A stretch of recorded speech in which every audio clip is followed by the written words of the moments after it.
सबको जय मसीह की। मैं एक बार से जसपाल आज का मॉर्निंग डिवोशन लेकर आप लोगों के सामने उपस्थित हूँ। आज का मेरा टॉपिक है अनुग्रह में पुनर्निर्माण। तो जैसे मैं कल प्रीच कर रहा था कि विश्वास ही हमारी सुरक्षा है। तो परमेश्वर जो है हमारी हर एक एरिया में सुरक्षा करते हैं, पर उसके लिए हमारा विश्वास होना जरूरी है, क्योंकि परमेश्वर ने हमें खुद की इच्छा दी है। तो उसी तरह से आज का मेरा जो टॉपिक है कि अनुग्रह में पुनर्निर्माण। परमेश्वर ने हमें अनुग्रह दिया है और वो हर समय क्या है, हमें अनुग्रह देने के लिए वो तैयार रहता है। मैं वचन को पढ़ रहा था, आमोस की किताब अध्याय 9 वचन 11 में प्रभु का वचन कहता है, उस समय मैं दाऊद की गिरी हुई झोंपड़ी को खड़ा करूँगा और उसके बाड़े के नाकों को सुधारूंगा और उसके खंडरों को फिर बनाऊंगा, और जैसा वह प्राचीन काल में था उसको वैसा ही बना दूंगा। खंडर कब होता है? जब वो पुराना हो जाता है। और गिर तो कभी कोई भी बिल्डिंग जो है कभी भी गिर सकती है। कोई भी बिल्डिंग कभी भी गिर सकती है अगर उसका मटेरियल सही ना हो। उसी तरह से आदमी है, भले ही वो कितनी बाइबल पढ़े, प्रार्थना करे, है ना, जब तक उसकी विश्वास की फाउंडेशन मजबूत नहीं है वो हमेशा गिरता रहेगा।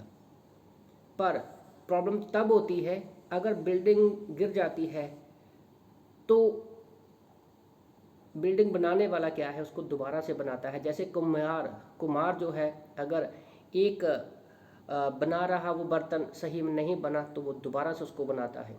उसी तरह से भले हम कितना भी अपनी गलतियों में पाप में गिर जाएं, बस हमें इस बात का ध्यान रखना है कि परमेश्वर जो है हमें अनुग्रह में वो पुनर्निर्माण करना चाहते हैं, वो हमें दोबारा से खड़ा करने चाहते हैं। तो जैसे लिखा है कि प्राचीन काल में जैसा था, प्राचीन काल में जैसा था मैं वैसा उसको बना दूंगा।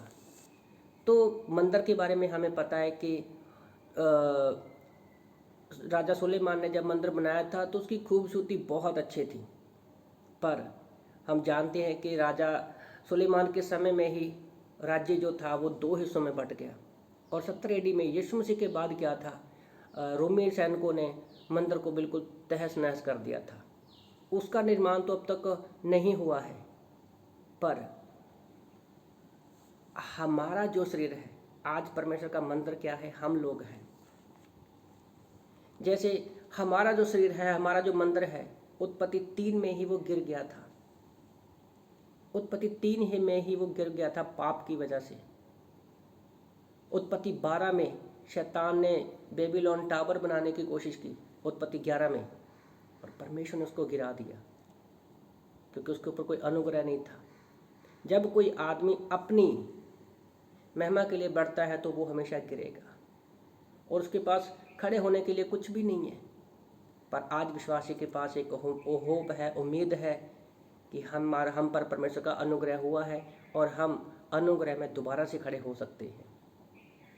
तो जैसे बीमार व्यक्ति के लिए, आज जैसे मैं भी थोड़ा बीमार चल रहा हूँ और हमारे घर में भी जैसे थोड़ी बीमारी चल रही है, तो परमेश्वर उसी से रिलेटेड हमसे बातें करता है और वो हमें विश्वास देता है। जैसे मैं भजन संहिता 41 का 4 और 5 पढ़ रहा था, मैंने कहा हे यहोवा, 3 और 4 पढ़ रहा हूँ।